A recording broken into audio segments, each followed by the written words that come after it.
There was a great revival in the Hebrides in the early 1900s.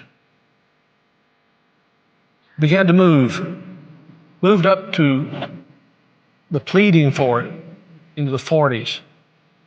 Maybe we could say it topped out in the early 50s.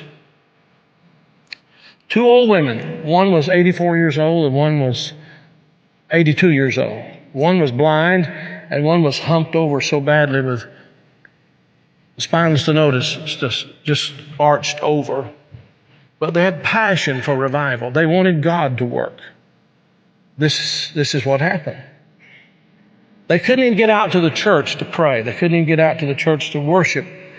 Their house became a place to meet. People came in. They got so passionate about revival coming to their Isle, the Isle of Lewis. They got so passionate about it. They confronted the preacher and wanted to know if he was thoroughly right with God. And they prayed and prayed and prayed. And they'd seen the Lord, they said, with the church filled up and God blessing, a great overflow. And the fire of God struck that tiny little obscure place off the coast of Scotland. And when it happened,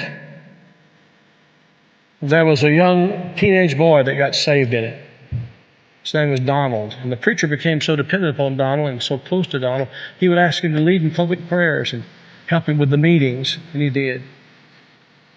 Oh, how God worked. People began to hear about it, and the revival fire spread. It spread. And God blessed in a great way. Those two old women, the kind of people don't want in a church anymore. And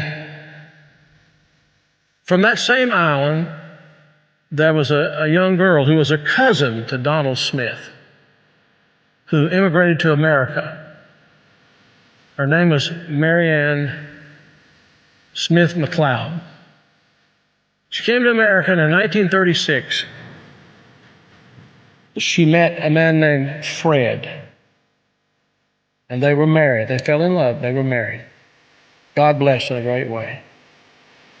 And those old women were her aunts. And they came out of that fiery revival, They really experienced revival. And they sent a Bible, a copy of the Word of God that had been used in a special way in that revival, to Marianne. She started having children. I think it was 1937 she had her first child. They named him after his father, Fred. Then she had her second child, named after herself, Marianne. Then she had her third child, Elizabeth. Then she had her fourth child. And she was so impacted by this teenage boy God had used in that revival of the Hebrides. She named him Donald. And she gave him that Bible, that Hebrides Revival Bible. He was born in 1946. He's now the 45th President of the United States. And that revival Bible is in the Oval Office.